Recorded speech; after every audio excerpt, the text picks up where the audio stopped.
What's the worst piece of financial advice somebody has given you? One of my uncles once told me that I never really had to pay my phone bill. He suggested that I simply jump to another carrier and let the first company cut you off. His life has turned out exactly as you'd imagine. What happened? Don't know. He stopped calling. Bahaha, you're more right than you know. Dude declared bankruptcy. Got bailed out by my grandparents. Went broke again. Then people cut him off when he conned a few family members and friends into some kind of financial scheme that smelled fishy from the next province. Last I heard he was mooching off some old lady in a trailer park in Florida. Just get another credit card. My friend who hasn't worked in 3 years and is currently just vibing with his new credit cards he somehow got approved for. A friend's family taught them to take out as many store cards and credit cards as they could, and as long as the minimum was paid, they'd be able to live a luxurious lifestyle. They were almost $100,000 in debt when they finally told me, from dozens of cards and interest, car loan, etc. Then did not want to discuss it further after I offered advice, lawyer, counseling. It's simply how their parents lived. Life on credit far beyond means. I could not live with that stress. It's so normal for some people though. Edit, sorry I can't reply to everyone. I got like 100 responses and messages. If anyone is concerned about excessive debt, I strongly recommend the folks over at Personal Finance who are experts at this sort of advice. For those in extreme debt, a bankruptcy attorney should be consulted to work out a repayment plan in court. This comment makes me break out in hives. I would never be able to sleep with that kind of stress. The most stress-inducing part for me is that they probably feel zero stress about the situation. Once you cut up the credit card, you don't have to pay it. My cousin is not doing so hot. I'm pretty sure there are warrants out for his arrest in several states. I work for a bank. The amount of times I get customers tell me I just got a phone call saying I owe but I canceled my card. I tell them we never received a notice that they canceled it. And they say but I cut it up. Dude, if cutting bills up would solve anything, life would be great. I declare bankruptcy. My father would tell me to max my credit card on a new car and if they asked for payments just say FM. What are they going to do? My father is several levels of debt heck deep that he's trying to get out of now. But he's at least trying. What are they going to do? Send me to jail? But like what really happens?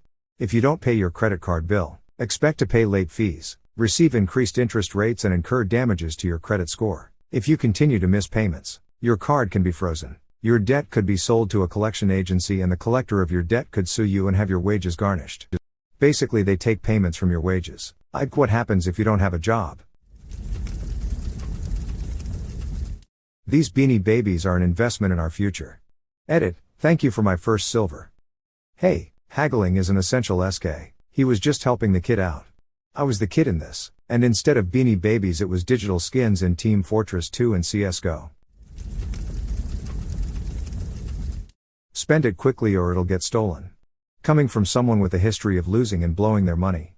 Or not even stolen. Folks who've never had enough to get by comfortably have a little imp on their shoulder telling them to spend it now or it'll just go to next month's rent and you won't get to enjoy anything nice with this cash. My mom's saying is spend it before it's gone. OMG, are you my daughter? Honestly, my ex was like that. So much of our marriage was her thinking that cheapskate husband of mine got paid today, so I need to go spend it before he has a chance to pay the bills or our mortgage with it. That an emergency fund wasn't necessary when you can always get a payday loan or use your credit card. He wasn't joking. $1,000 on a credit card at 19. 99% will take 26 years to pay off if you only pay the minimum payment.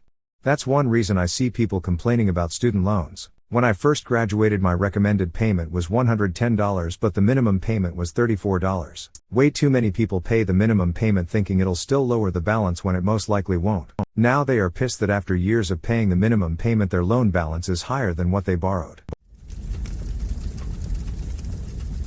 1976 San Francisco. Keep renting. No one will ever pay $35,000 for a 2-bedroom house and garage with a sweeping view of the East Bay. Added later I went back to visit the old neighborhood a few years ago. Those $35,000 stucco homes up many flights of steps perched on the top of Potrero Hill were now all gentrified, remodeled, gated, and asking $1M plus, and that was 5 years ago. And now you live on Maui. Yes, moved to Maui in mid-1976 and kept renting. In those days it was sweet, friendly, uncrowded and not too expensive. My rent was $700 for 3 BR2 Ba house and garage with a fenced yard in a nice neighborhood. It wasn't until 2000 I could finally afford to buy a house here in the days when they gave loans with no stated income to self-employed people. And that was only after I'd gotten a real estate license. I was one of the few to survive the Great Recession and come out the other end with my credit intact. Today on Maui the median price for a single-family home is $825,000. For $500,000 and below there are a few really decayed shacks. The sweet spot is $2 to $4 million range. About once a month a home sells in one of the resort areas for over $10 million. The buyers are the mega rich who are mostly only going to live here to vacation, and it does not make the local population feel warm and fuzzy. It freaks my SH out in a way that I might not recover from. That 1976 was almost as close to 2000 as 2000 is to today. So when I was 24, I was financially struggling. I had a job that worked me a lot of hours, but only paid me $10 an hour. My parents talked me into buying a brand new 2004 four-door Honda Civic. The pre-interest price tag on it was about $25. A few weeks after getting it, my hours got regulated and it took one entire paycheck to make the monthly note on it. I could not afford the insurance on it. I very quickly realized my parents were bad at money. I think that's one of the hard things to swallow when it comes to growing up. Your parents might be tie with money. I ignored a lot of my parents' financial advice and I'm so glad I did. They both made decent money, but borrowed against their house, bought cars they didn't need, and paid for other ridiculous things. They basically lived paycheck to paycheck. Being in my early teens and opening the front door to a bailiff high court enforcer is definitely a low point in my childhood. But darn did it give me a massive preemptive sign to never listen to mom's financial advice. It's hard and sucks, but the sooner someone comes to terms with a parent who's awful at financial stuff, the better their own finances will be. Similar experience here. I had to see my father handcuffed in our living room at 13 before my parents admitted to financial hardship, and the embezzlement to try and cover for it. Lost our house, cars, essentially everything, and my dad was away for a while. My parents still haven't recovered 20 years later because they keep making bad decisions. It's really rough cause. I will probably have to help support them soon. I am much better about saving money. However, I am barely ahead of paycheck to paycheck myself. This wasn't really their fault because none of us, least of all 20-year-old me lol, could have predicted the fallout from the recession. I was in college when it hit, about halfway through a bachelor's degree. We're not rich and I was paying for it with loans on a semester-by-semester basis. Friday, you could get a loan, then suddenly by Monday you couldn't. Anywhere. Friends were dropping out left and right, unable to come up with the money for the next semester. That's when my parents gave me the worst financial advice I'll probably ever get. Take on a $25,000 private student loan with a variable interest rate of 11%. The logic was, we'd refinance it right after college. Simple as that. We didn't predict, if they should have known. It's just like that private student loans would be untouchable. No one would refinance it and I was trapped with this absurdly high interest loan. Every year I'd try once, maybe twice, and I was always rejected for having too bad a debt to income ratio. The payments, plus the payments of my other loans, were too high to make anything but the minimums, which went straight to interest. It was like I'd hang myself but misjudged the length of the rope and could just barely skate my toes on the ground and keep me alive. Barely. It took years to get out from under it. In the end, some 8 years later, we made the final payment. On a $27,000 loan I paid an additional $23,000 in interest at a 13% rate. Edit, dang, woke up with that pregnancy bladder. Thanks everyone. So happy to have things to read while I can't sleep lol. A quick update, I'm in a great place now. Funnily, if it weren't for college and all this I'd never have met my husband, who ultimately would convince me to change careers into software engineering and support me doggedly while I changed careers and turned the tables on my debt. It's no exaggeration, he saved my life. It's funny, I make more money now than I ever would have as a professional cook, and I'm, as far as the tech industry is concerned, not formally educated. I have about $25,000 left at a reasonable fixed 5% and I think I'm going to pay it off this year. Just in time for the baby who is getting a fund for college life before the darn cord falls off. This one hurt the most to read. It was so frustrating. It's like, they'll give you all the rope you want to hang yourself, but if by chance your neck doesn't snap and you manage to survive the fall, now suddenly you don't make enough money and now your debt to income ratio isn't good enough. I choked on that loan, and the others, for 5 years before getting it under control. But, lessons learned. Life moves on. I'm doing really well, all things considered. Don't go to community college. You'll never get a job. Instead apply at 10 and 10 colleges.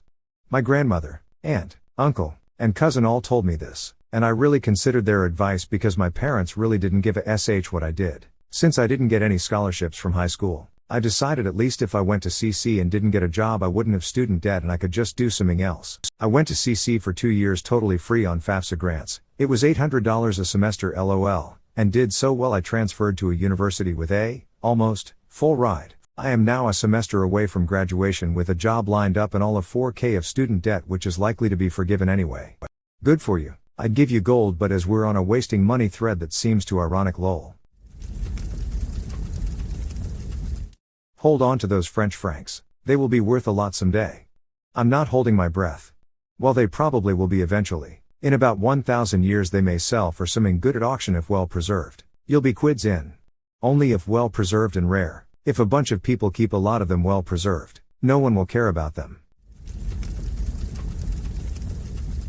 My fill when I mention our retirement plan, I never contribute to my retirement account. Money now is always better than money later. I needed to have a conversation with my husband how we would not be supporting his mom and dad and their insane spending when they have no retirement plan and make huge financial mistakes on a weekly basis. Good news is they both make good money.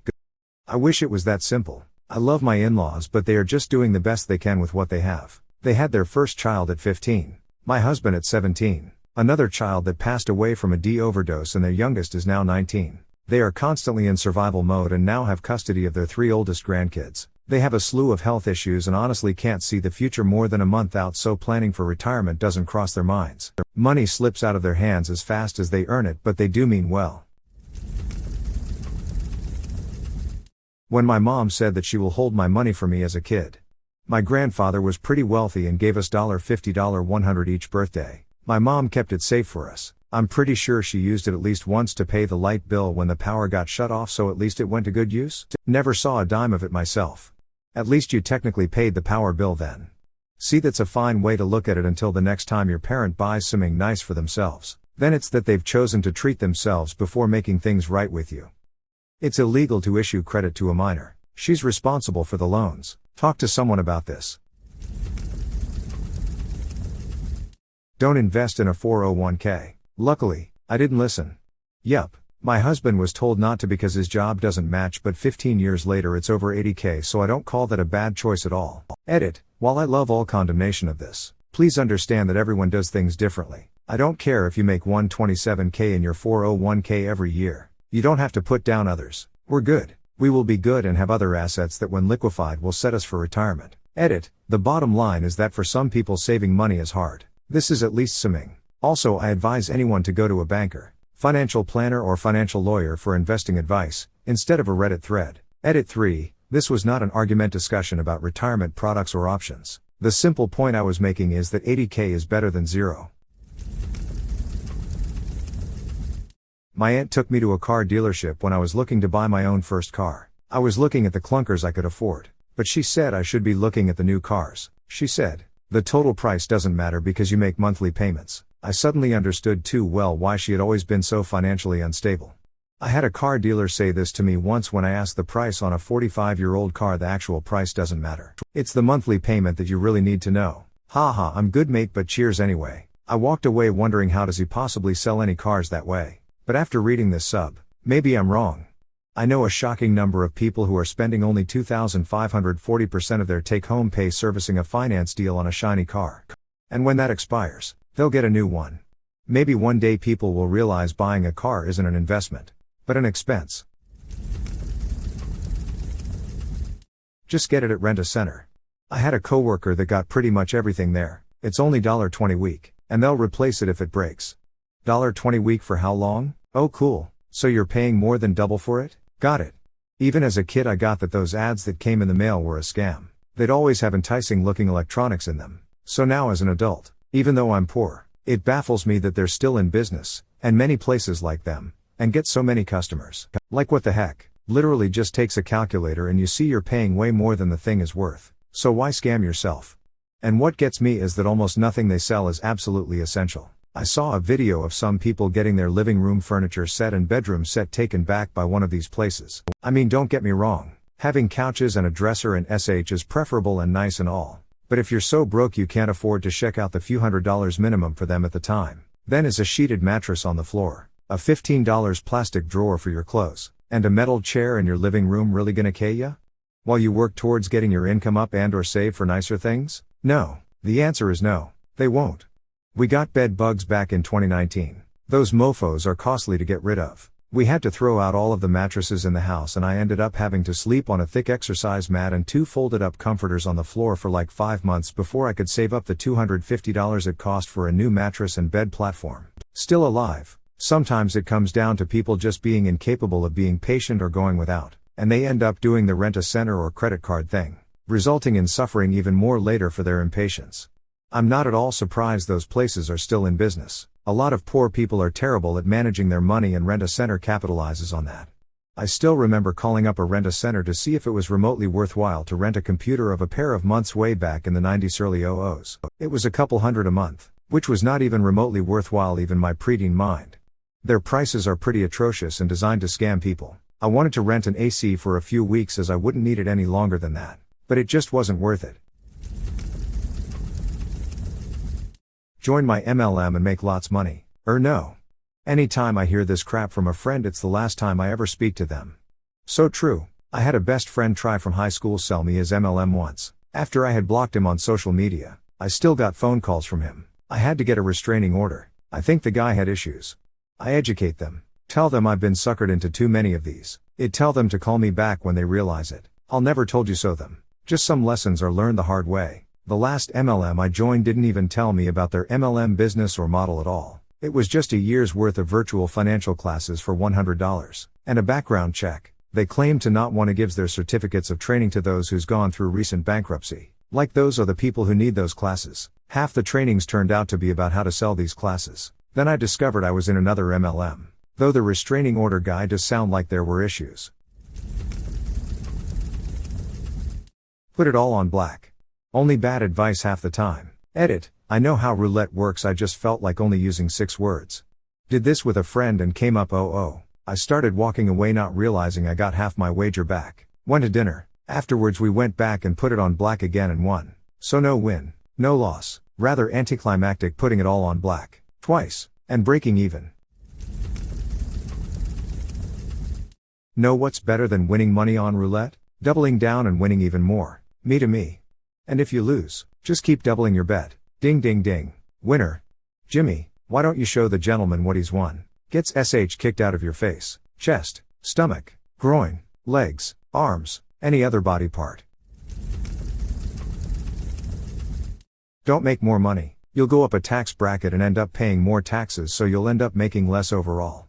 This isn't how taxes work, people. If you go $1 into the next tax bracket, only that $1 is taxed higher. You can't make less money by making more money. Edit. Yay. My first awards. Thanks party people. A few people pointed out some edge cases. For example, tiered benefit packages can cause this to not always be quite true. Also, you might notice your immediate paycheck not be as high from working a few overtime shifts that you would expect. That's because the taxes which are taken from that individual check are calculated as though that's how much you make all year. It gets a little more complicated, but it will be worth it come tax time. Overtime is a great way to earn some extra cash if you have the time and energy. Edit 2. This is also coming from Canada. From reading replies I've learned a lot about tax in several other countries I never knew. Thanks everyone.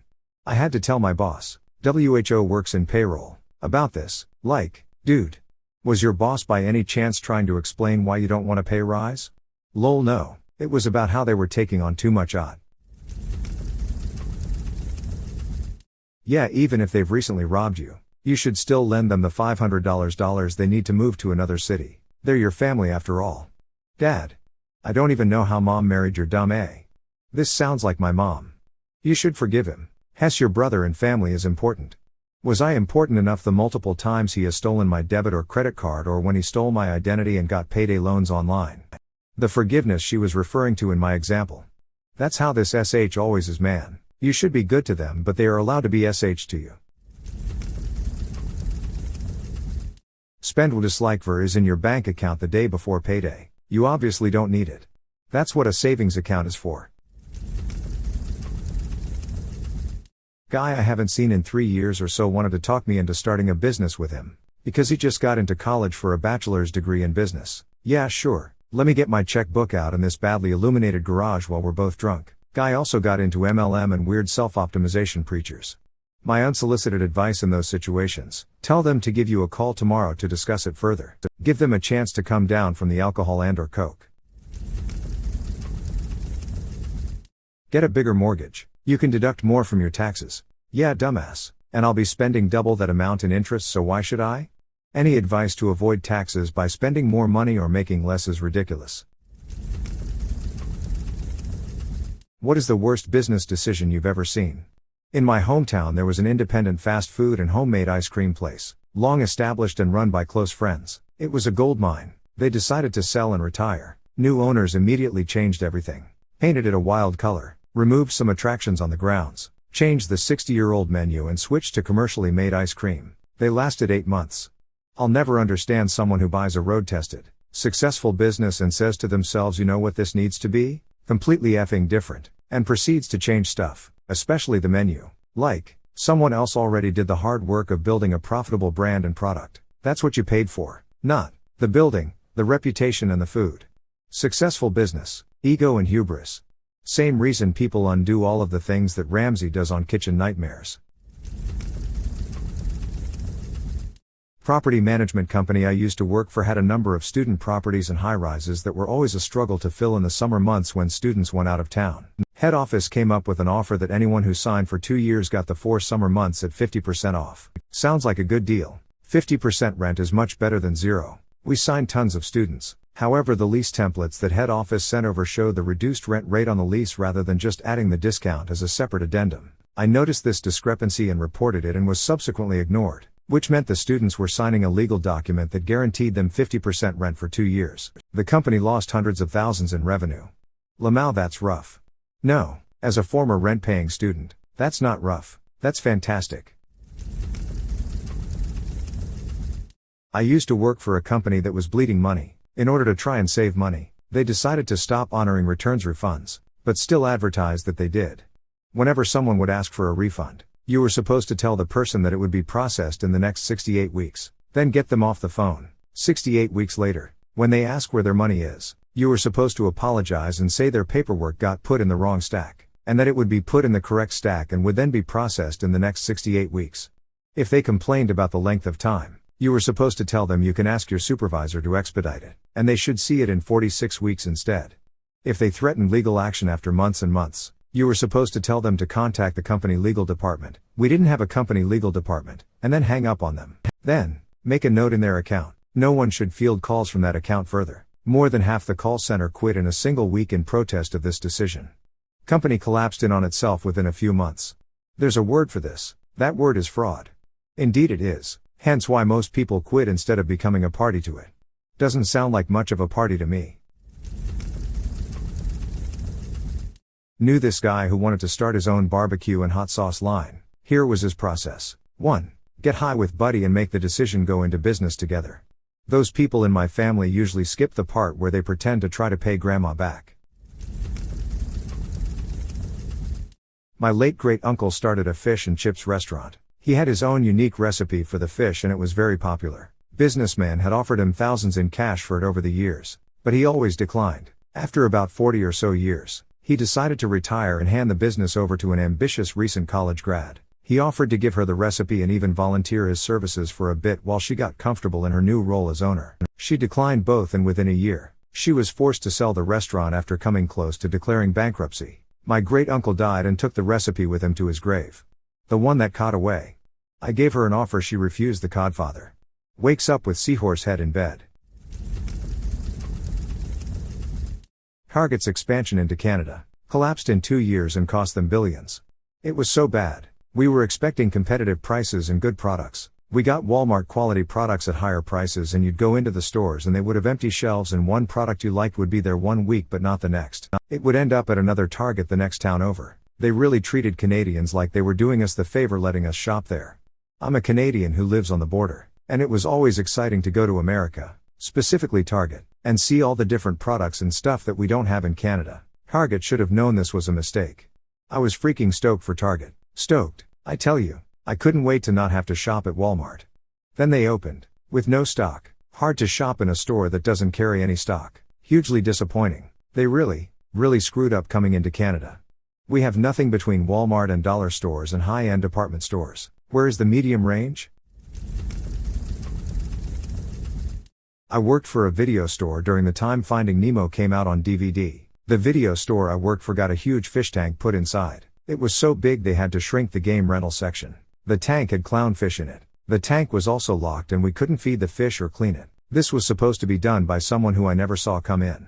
So the tank ended up filled with a bunch of dead Nemos in a nasty as F tank. Needless to say, parents were very unhappy about it. The local paper did a small article about it too, which didn't help an already dying store. I have no idea what they thought an expensive as heck fish tank would do for their business. I call this the 95% mod of failing at business. You do everything you need to do. Coming up with ideas, securing funding, contacting suppliers, hiring help. Then, when everything is nearing completion, you drop the effing ball hard. This is very common. One place I worked at did this to just about everything. Pay 7 figures to get a piece of equipment ordered. All the peripherals and everything in hand, ready to go. Then, save a few thousand by DIYing the installation and duct taping the problems for the next few years until it dies and the company you ordered it from won't help cause they voided the warranty with the DIY work. That's usually a sign of inexperienced management with an undercapitalized business. The classic example is a person who is high on home reno shows who spends all the budget on the reno but isn't able to afford the carrying costs of the house for more than a few months and so are forced to sell at a loss because they can't wait for a profitable offer. There was a Tex-Mex place I loved in Fairbanks, Alaska. The food wasn't great, but it was consistent, and the prices were fair. Well, a new owner came in, and they decided to revamp it into a fine dining steakhouse. $30 was pretty much the lowest cost you could get for an item, and this was in a neighborhood that had a substantial crime rate and was right across the street from the bikini barista and the cannabis dispensary. I stopped going, and they went under shortly thereafter. I walked in once before the place closed down, and it was dreary and empty and they had tried to bring some of the classics back to the menu. But it was far too late by then. You were too good for this world. Los amigos. I don't know if the weirdest part of that story is the Tex-Mex place in effing Alaska or the bikini barista. I would like to hear more about Fine Place. Wait till I come around from the dispensary though. I get the bikini barista. You're living in Alaska, so anywhere where you can see a bit of skin is probably welcome because you probably aren't seeing it much anywhere else. Who doesn't want to see some poor girl freezing her tits off while you sip a hot macchiato?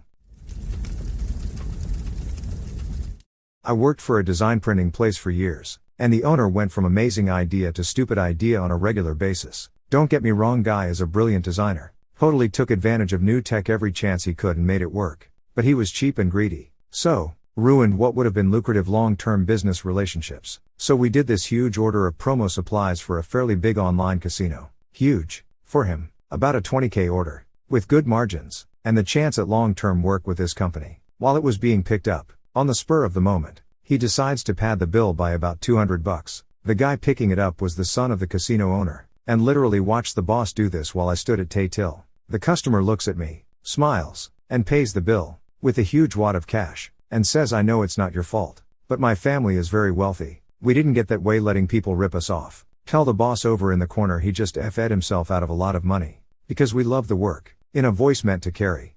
Edit to clarify who was paying. And padding means he increased the bill over what he had quoted the job to cost. My boss did this to Google years ago. We sell something they were hoping to use in their data centers. He kept giving them the runaround pricing wise because he could smell the gold. They basically went, "F you, we're Google," and that's the story of why my bonus has been SH for years. Oh yeah, most big companies are like that. They have the time and the manpower to negotiate a good price, and they're very willing to take their business elsewhere. Cafe I work for decided it wanted to fire everyone except for the leads and the manager. Then told the manager they weren't paying her salary anymore and she needed to take on more work. Assumed people would do it because they love their jobs. So many small businesses get done over by a greedy owner. If the owner feels they deserve to get paid first and not last, they'll eventually go under when they hit a rough patch. Last job was done in by this. Owner went hands off except for bids. We couldn't land any new work because the owner kept adding a huge fee for himself that would either break terms or just flat make us uncompetitive. Tumblr banning P was a huge mistake. What turned a relevant and highly profiting social platform into a barely known failure. It was worth more than $1 billion and got sold for $3 million. It took only a year for its traffic to disappear and the worth of the service to lose 99.9% worth. And the bot used to identify P was a hilarious failure. especially since P-bots were still prevalent. It basically recognized flesh tones or long shapes. So basically everything and everything got tagged. The actual announcement post, a text post, was tagged as pornographic. It would be funny if it didn't completely destroy the entire website. That's how a lot of those tools look for in most cases. Flesh tones. A certain percentage of the image has to have those flesh tones, and sometimes keywords. The only thing is, you then need to have moderators or someone review the detentions and flag it. Forensic software often has a feature to do just this, since it's helpful in a lot of ways, and many forensic software companies also sell to law enforcement, and you can adjust things like the skin tones, how much of the color needs to be present in an image for it to flag it, etc. depending on the tool. But it will still need a human to review it. The bigger failure is that their goal for the site let anybody create a page and add content to it. But they didn't invest in proper moderator controls. You can't just let anybody post what dislike for the heck they want to a site. Flesh tones? No wonder I can still find furry smut. Panera Cares opening less than a mile from my college campus. For those who don't know, Panera Cares basically just let you order food and would list a suggested donation based on what you ordered.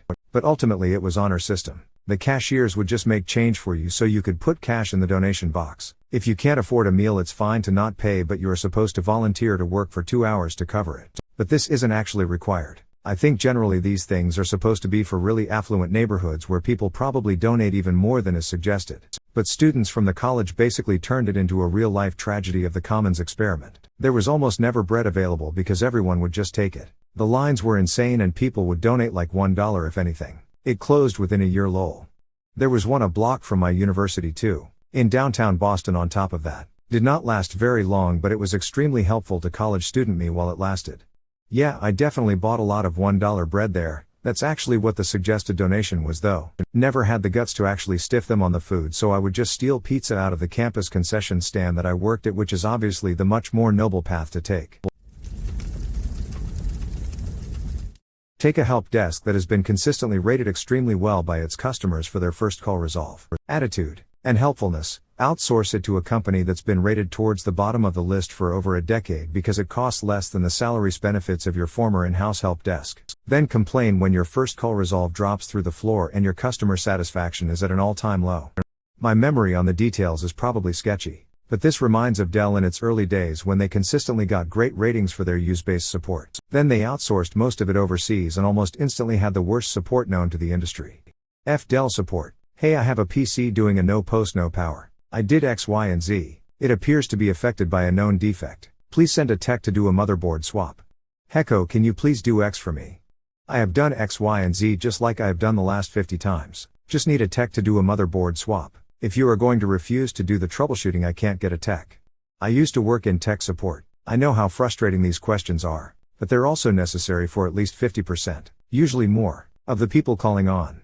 A lot of people try to unplug the Ethernet cable instead of restarting the router and say they reset the internet, turn off the monitor and say they restarted the PC, or log out and log back in and say they restarted, or close their laptop lid and open it and say they restarted, or any other combination of weird things that they think are the right steps and absolutely are not.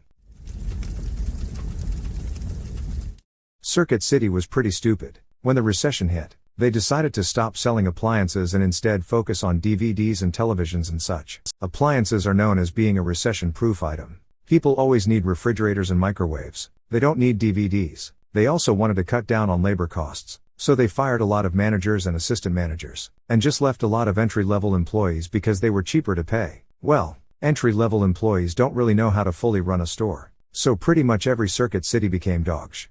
I went to Circuit City during that period looking for a replacement DSL modem card for my desktop. Asked some high school kid working there and he gave me some hotshot spiel like he was Steve Jobs and tried to sell me some upper-tier one for $50, so I just noped out of there. I then noticed an Office Depot across the parking lot, so I figured I'd check them out, which they had a whole entire aisle full of them starting at $12.99, and there were SH loads to choose from. I remember right then thinking, at this rate, Circuit City's going to SH the bed. My town also had a Circuit City and an Office Depot in the same parking lot. Was this a common thing across the country? 20th Century Fox giving George Lucas the merchandising rights and rights to sequels for Star Wars in exchange for a pay cut on his director's fee, from $500,000 to $150. Source: On a related note, the Netflix show The Toys That Made Us also breaks down how Kenner told their lawyer to take a hike when he told them to renew their licensing deal with George Lucas. Apparently they thought, IIRC, $12,000 was a waste of money to pay since there wasn't a Star Wars movie released in over 10 years. Lucas retains all rights to Star Wars toys and a year later Phantom Menace is released. Surely the Phantom Menace didn't come out of nowhere? I was 10, so I found out about it a week or two in advance. But surely the industry people would have known that a new Star Wars movie was coming down the pipe, and at that point no one in their right mind would expect anything less than to sell a metric F-ton of toys. Yay! I remember reading that there was a new Star Wars movie coming out in 5 years and felt that that was a lifetime away. But Star Wars wasn't really too popular among teenagers in the mid-90s, at least not where I was. It started to build steam later with the THX editions and the digitally enhanced editions. But before those releases it was only the nerds who were into it. A radio station I used to listen to recently changed their format from 80% music, 20% talk show to 100% talk show. Then they were like, oh, you can still listen to the music but it's only going to be on our app. Oh, talking. The whole reason anyone turns on the radio. Think of it as a podcast that exclusively airs at a certain time of the day, and the topic is about something nobody wants to listen to.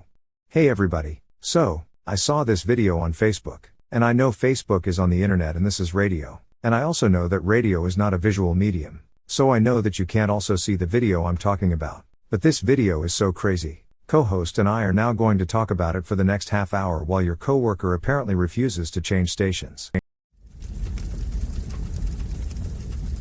This one involves my dad.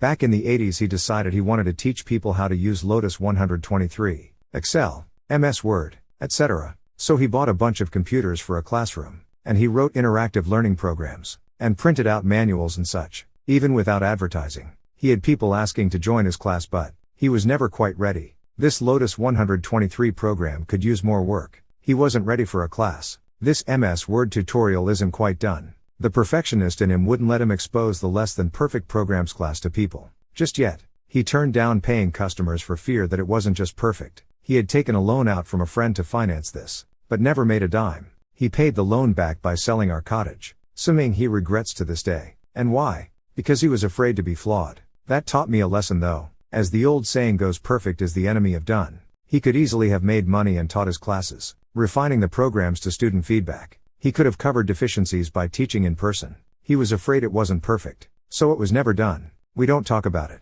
Or the cottage that we built together. We had the foundation and structure built by pros. Then the whole family pitched in to build the interior when we were teens. It saddens me more because it was what he wanted to do, and he went for it, but not quite. My old company was internationally known in our industry as being one of the ideal places to be. We could hire basically anybody in the world in our space to move and work in our office. It was such a effing awesome place to work. The CEO decided to cash out when a larger company barely related to our industry decided to buy us. The new company basically gutted everything that made it great, then rushed to go public. The employee stock options were pennies and they drastically cut benefits. Every time there was a complaint the answer was maybe you don't understand our vision or well we are a public company now. They also got rid of our office which was located in one of the hottest LA neighborhoods that everybody loved. More than half of the OG senior members have left and a large number of others are rumored to leave. I was forced to start assisting in hiring and it was grueling. People would apply believing it was our old company, then find out what's up and go elsewhere. Oh, and the stock is plummeting. I dislike the fact that what once was is over. Those FS ruined something great. It sucks, but it's a pretty common practice in the business world. Buy a successful company. Milk as much profit as you can by cutting employees and budgets by as much as you can. Then sell it off and wipe your hands of it. I don't think they intended to drive our company into the ground, but rather thought they could cut costs while instilling their corporate culture. Their own seniors began to frantically try to do damage control and restore energy. Stuff like how do we get back to the Silicon Beach vibe? Unfortunately it went on deaf ears. They don't like being told that sending employees company swag instead of a holiday bonus is embarrassing. It's amazing that someone could watch Christmas Vacation and think the Jam of the Month Club subscription is a good idea. Around last year this time of year, I know someone in their early 50s that sold all of their investments, at a significant dip from the highs, and decided to start producing and selling hand sanitizer in little bottles out of their garage, seeing it as a big opportunity with the virus.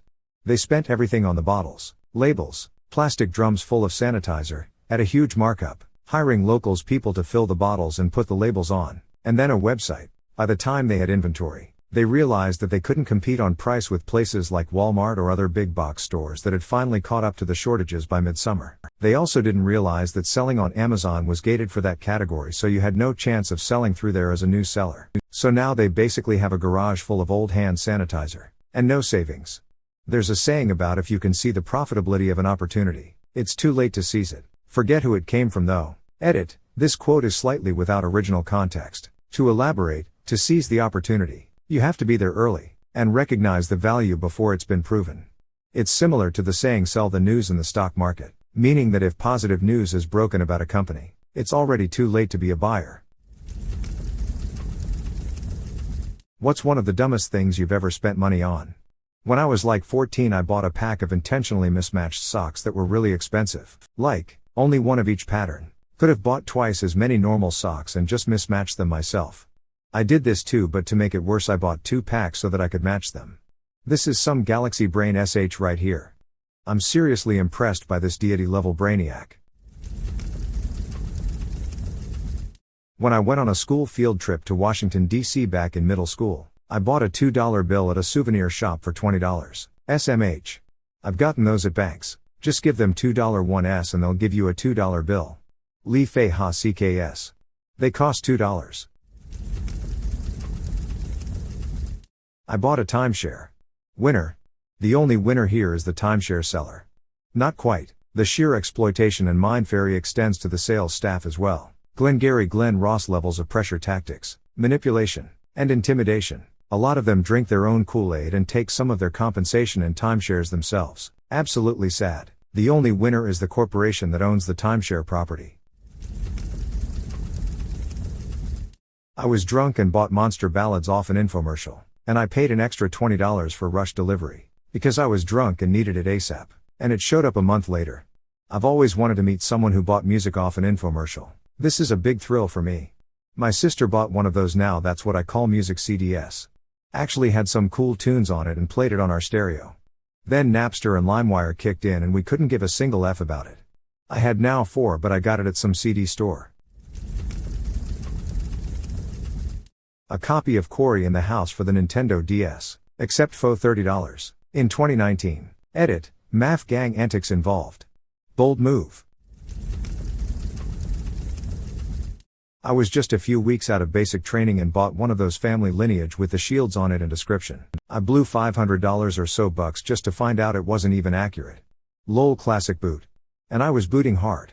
Did you get it tattooed on your chest with your basic training graduation date underneath so you'd look cool driving shirtless in your new 29% APR Dodge Charger? I spent $40 one of those amusement park booths where you had to throw darts at balloons. For some reason, I picked out this really ugly 7 feet tall frog stuffed animal. It's in the corner of my closet and still scares me when I'm half awake in the morning. I had one of those from Six Flags. I won it early in the day and my dad was so pissed. I named his Froggy McCopperstein and kept him for over 10 years. My mom finally got rid of him saying she couldn't spare that much space for him anymore. R.I.P. Here's the deal. When I was in 8th grade my class went on a field trip to Six Flags. I played the ring toss game where you had to toss the rings on the bottles. I won on my first bucket and picked out a 6-foot stuffed whale. This was at like 9 in the morning and I had to now carry this with me all day. A couple hours later I played the ring toss again and won again. So this time I picked out a 5-foot stuffed dog. Now, as a 90 pounds 8th grader I couldn't carry both of these with me. So I enlisted a friend and we carried them around and had to leave them at every single ride we went on. They were heavy. Finally a guy asked me if he could buy the dog, and I told him sure, for $50. Took that money back to the ring toss game and lost all of it. The whale was cool but I never did anything with it other than having it just sit in my room. Worth it because I was king of the ring toss. Depending on the Six Flags location, they can store your game prizes at specific stores, usually near the entrance of the park. Former employee. I bought a make-it-yourself music box, with a series of cards to punch out the notes and then insert so you can play just like for tune you want. Thought I could make my GF a special gift. Then I realized that I can't read music and when I tried to punch it by ear it sounded bloody awful. Edit, you see, this is why I love Reddit so much. A whole heap of helpful messages and comments and just 6 hours later I can now make something that is vaguely recognizable. Here you go Reddit, you earned this. Thanks everyone. The trick to that is using MIDI software. The way it's formatted in MIDI is basically the same thing you punch on the paper. This is a good technique, but you've also got to make sure you know the key of your music box. I punched some cards for mine thinking it was chromatic. It was not, and when I played my cards it sounded like I was trying to summon some kind of demon. Oh gosh, I've done similar when I was transposing music and had similar results. You definitely have to know the key for sure. I once went to a novelty thrift shop that had a ton of random SH. Ended up spending $10 on a framed picture of Count Dooku, Darth Sidious and Jango Fett from Star Wars since my GF thought it was funny. The frame recently broke and I found out after seeing the back of the picture it was from a calendar when Attack of the Clones came out. Someone just cut this picture out of an old calendar, put it in a frame, and my dumb A voluntarily spent $10 on it. You bought the frame. At least it's a fun decoration for when we have guests. It actually has been on the side table by our front door for several years now, so a lot of guests see it and comment on the framed Star Wars picture. My GF just says it's a picture of her grandpa. I think he's saying that you literally just bought a frame. The picture was a placeholder. I'd had a few drinks, TGIF, and wandered into a Williams-Sonoma store in a state of euphoria. There I saw a special edition KitchenAid stand mixer made in bronze that was the most beautiful thing I'd ever seen. It was on sale for $999. Oh, naturally, I bought it. But because I'm a single guy who doesn't bake, it's just taking up much needed counter space. No time like the present to learn. Well, that's highly debatable if flour and yeast and other various baking supplies are as unobtainable currently for op as they are for me. I hope these FS enjoy their, presumably, pallet-sized loads of yeast. A pocket PSY. It was back when me and my wife were still dating. We were out of town for a concert, a festival, or maybe just the weekend, and there was this big, heavily advertised and kinda posh adult shop just a block or two down the road from our hotel. The last day of our trip, we didn't have anything planned, so we ended up going into this shop. They had a whole floor devoted to dildos and vibrators, and my wife found one she really liked. I started joking around about how they have all these toys for women and nothing for guys, and one of the shop employees overheard. He brought us up to the third floor, and showed us this largish section that was all F toys. It was like 4 whole rows, each 120 long, packed to the brim with silicone PSY. They had feet with pussies, hands with pussies, tits with and without pussies, headless and limbless torsos, mouths of all variety, and a whole line of head toto, life-size F dolls. Most of it was really expensive, but I managed to find this one that had a glove attached to a PSY and a $1 for like $40. So I bought it. We paid for our purchases and went back to the hotel to have fun. My wife really liked her toy, and after a while she asked if I wanted to use mine. I thought about it for just a second and then said no. We had our fun, packed up the next morning and left. I stuck the pocket PSY on our coffee table to mess with some friends who were coming over the next day. After the friends left, it ended up in the back of our closet and stayed there through a move in more than a decade, until my 6-year-old found it last November. Holy SH, this guy can do magic. The blanket that makes you look like a giant burrito. It was super thin and of poor quality, not to mention not big enough to cover me. Now I'll never look like a burrito. As an owner of this burrito blanket, yes, it is small, but it is very soft and very comfortable. I think there's more than one on the market. I'm betting yours is better than mine. After it went viral, a ton of Chinese factories started pumping these things out. Wish and AliExpress are full of them. A lot of are pretty terrible quality. There was this guy named Don Laper who sold money-making kits, like how to make money with classified ads. I think I invested about $350 and received literally nothing of value. I was younger and being stupid. Looked him up tonight to remember how to spell his name. Turns out he cut himself with a razor blade while in jail in 2011. I have to say, his TV commercials were very convincing. Thankfully at the time I was young and broke, so I couldn't pay for his nonsense. If I had enough room on my credit card, I would have. I finally figured out that he implied lots of income, but the testimonials only talked about revenues. You can get paid teaching people how to get paid, then charge $120 for 1-hour classes and say they're 4,070% off. I bought a pager. The clip snapped. I took it to where I bought it. We only cover the pager, not the case. I walked outside right in front of the window and spiked the SH out 8F it. Walked back inside and said my pager is broken. Did it work? After I returned it. Yay. Thanks, Dad. I was pretty high one night and bought a pool net handle, one of the 16-foot metal ones, in order to turn off the living room lights from the couch. Edit, added these as a comment but it got buried. Sorry I've been sleeping, haha. I'll try and answer all the questions I've seen. Most importantly, it does work. It's heavy when fully extended. But there's a rail I can balance it on between me and the light. Takes a bit of practice. I also do remember thinking about getting smart lights, but honestly I'm renting this house and it's a wall switch, so I didn't want to take it apart to make it smart. For $25. I can't say I regret this one. It sits behind my couch in a little gap, so it's not too much of an eyesore.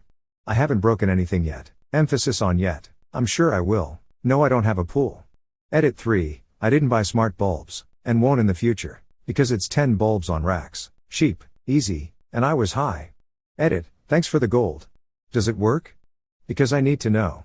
Buy a Bluetooth connected light switch. Switch it off from your phone. Edit. Oops. A Bluetooth, huh? Edit. Darn, this comment blew up. I get home from work, make a silly comment and go to bed and wake up with 6K upvotes. I was 11 and my dad gave me $50 to spend at the mall. So, I wandered into a gift shop and spent it all on an electronic vibrating oinking pink pig. I never played with it after I brought it home. Tried to return it, only to be offered store credit. You taught your father a valuable lesson in financial responsibility. Haha, that's a great way to put it. Nothing like spending your dad's money on RuneScape Gold when you're 12. Got drunk and started ordering ninja gear off of Amazon and forgot about it until it showed up like a week later. Swords, nunchucks, a suit and mask. Heck yeah bro, that's awesome. Most expensive dumb thing? A Mercedes 500 SL. Literally bankrupt myself buying parts and gas for that effing land yacht. Sold it for half what I paid and felt lucky to be rid of it. Dumbest dumb thing? A metallic gold-laden painting of a Pontiac Firebird. It oozes white trash and I had planned on putting it in a family gift exchange as a joke but didn't end up going and got stuck with it. It's currently hanging in a storage room. Like all classy paintings do. Hang it in your garage so all your neighbors see it whenever you open your garage. Hang it in the garage so that the Nissan Versa that replaced the 500 SL knows its inadequacy. It was actually replaced by a Suzuki Esteem and then a Hyundai Accent. Not sure why I had that Mercedes cause I love tiny cars. I did have a Nissan before the Mercedes. But it was a 400 horsepower 180 SX. That car scared the SH out of me and I loved every second of it. When I was 19, I got a construction job that paid fairly well. Stupid me got all hot and horny for a fun car. I signed up for a 5-year loan after test driving the first one. I ended up having engine failure almost 2 years later. Because it was a used car and from a shady used car dealer. The warranty was well expired. I couldn't afford to get a new engine for it, so I ended paying over 3 years for a car that I wasn't driving. Edit. Since I've been getting messages and replies saying it's your fault.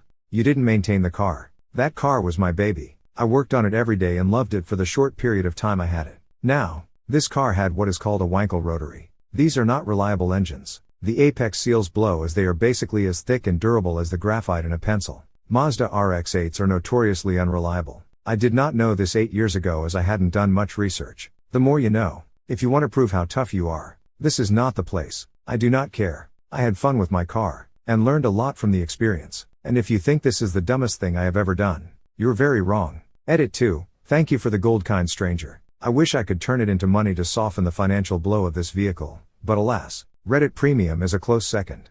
You got roped in like a junior enlisted member. The irony is that, at least at my dealership, we run away from junior enlisted like they have the plague. I sell Hondas, and we don't have the massive rebates that other manufacturers like Ford and Dodge have. So getting an E3 making $1,600 a month bought on the $35,000 type they desperately want is next to impossible. It's also next to impossible to explain to them why buying a $35,000 car on an E3's salary is the dumbest thing they could do. And why don't they come over here and look at a nice $22,000 Civic Sport? For anyone who really wants to get into the WS on the car business, the reason why we have a hard time is because of something called loan to value or LTV. LTV is basically the percentage of the vehicle's value that you're asking for the bank to lend a customer. The higher your credit score, the higher the LTV, and vice versa. The reason banks are so concerned about this is because if they have to repo the car and auction it, the lower the LTV, the smaller the loss they're going to take. It's why I can pretty much get almost any credit score bought on almost any car with enough cash down.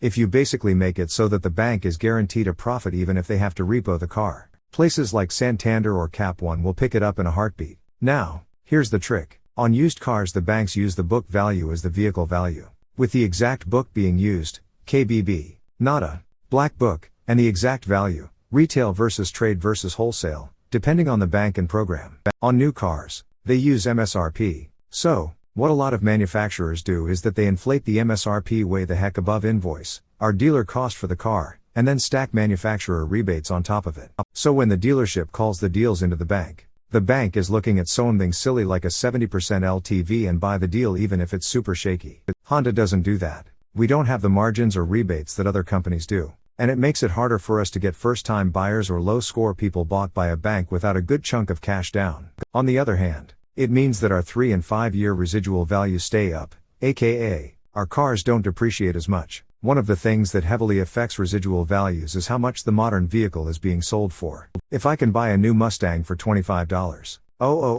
why am I going to buy a 3-year-old one for $22? So then the prices of used vehicles have to go down, which means that dealers need to give people less for their trade-ins, which pushes down the price we're willing to pay at auction, which lowers the residuals for leasing and comparative buyers. Yes, it's a complicated business. I'm not sure whether you tried to inform me or to sell me a Honda. Nice comment either way lol. Big wedding. All that money could have helped so many problems we had later. Divorced anyway. Believe it or not, there is a correlation between money spent on a wedding and the likelihood of getting a divorce. The more you spend, the more likely you are to get divorced. Guess I'm stuck with my grumpy ginger for a long time. We had breakfast at a local diner, went to town hall, then celebrated with a walk around a lovely pond. 'Twas nice. 'Twas cheap. Yeah, my wife and I did something similar. Went to the backwood mountains. It was a nice, quaint little town. Stayed in a little hobbit hole. It was like a house built in the side of a large hill. Beautiful. Got married with just us, a minister or dislikver, and a witness. It was perfect. They made us do these funny poses for our wedding photos lol. We both made fun of the photos. Hope she sticks around for a bit. She the best. This past Christmas Eve I was doing some last-minute shopping and came across a wine glass shaped like Buddy from the movie Elf, which of course also had Will Ferrell's face on it. With everything kinda being out of order with the holiday rush, I didn't know how much it cost. But I bought it on pure impulse because I thought it was funny. It wasn't until I left the store and looked at the receipt did I realize that it cost $22. Which is way more than it's worth. To remind me of my mistake, I now drink out of that glass exclusively and have been for the past 5 months. I have to wash it like twice a day, but I won't stop using it until I feel like I've gotten my $22 worth. This is effing hilarious Lamau. ShamWow. I mean, it's got Sham right there in the name. But I wanted to support Vince from ShamWow's crusade against Scientology. Should have bought the Jizzle instead. Man, I miss Cook. Haven't seen that in ages. A gallon? I bought a cat eye stencil off Amazon that's supposed to help with liquid eyeliner application. Because my hands are shaky as F. Didn't check the reviews. It's a crappy piece of plastic shaped like a cat that breaks really easy. Apparently, I wouldn't know. I bought it a week ago drunk and it's shipping from China with an estimated arrival of July 27th. Edit. Literally saved every bit of advice for my attempts tomorrow. Thanks all. Guy bought that thing last year. It's such a stupid product. Tried it twice before giving up. Turns out huge cat-shaped pieces of plastic don't exactly fit into the corners of hooded eyes. Both times I looked like I'd let my dog try to do my makeup. If your dog is available for makeup tips, let me know. I'll probably have better luck from them at this rate. My friends and I randomly decided to get into paintballing one year. My first visit to a paintball shop. I apparently felt like flexing my brand new I have a job and no bills because I live with my parents' income. So I dropped about $400 on a paintball gun that looked like an AK-47, the way a Nerf pistol looks like a Glock. We did a few practice fights with each other, then went to a paintball field that weekend. The bell rang. The fight started. I ran out, aimed at a guy, gun jammed, and I got shot in the head, just above the part my mask was covering. That gun never fired again and I ended up replacing it with a cheap Tipman 98 Custom, which as far as I understand is the vanilla sherbet of paintball guns. It worked, but we stopped paintballing forever after like 2 months, so I guess the second gun was also one of the dumbest things I spent money on. If it broke the first time you used it, why didn't you return it? I bought my oldest a wacky waving inflatable arm flailing tube man. Kony 2012. Oh man, is it Kony 2012. I have an official Kony 2012 shirt in my closet. I bought it for $1 at a thrift store in the middle of nowhere. It wasn't the dumbest $1 I've ever spent. I'll give you $2 for it right now. It's like wearing a meme. Gifts for my mother. She complains every single time. I bought my parents a new smart TV for Christmas after they'd been compliant about their old one and how much of a hassle it was watching things like Netflix. The TV is still in the box. This makes me think of my dad. He was always very embarrassed and ashamed when I would buy him gifts. He was a very tender-hearted guy and very much a provider for our family. I think it was a combination of his difficulty in figuring out how to deal with feeling so loved and cared for. He also grew up very poor and was very proud of the fact we were a very solid middle-class family and he was such a great provider for us. He really felt that it was his duty to provide for us because he loved us. I was so blessed to have him for a dad because he would take care of us when we were little because my mom worked nights at JCPenney's. This was in the early 1960s, so he was way ahead of his time. One time I asked him why he did that when it wasn't acceptable and he said, "Well, you're my kids too." He died in 2000 and I miss him every single day. He sounds like an amazing guy.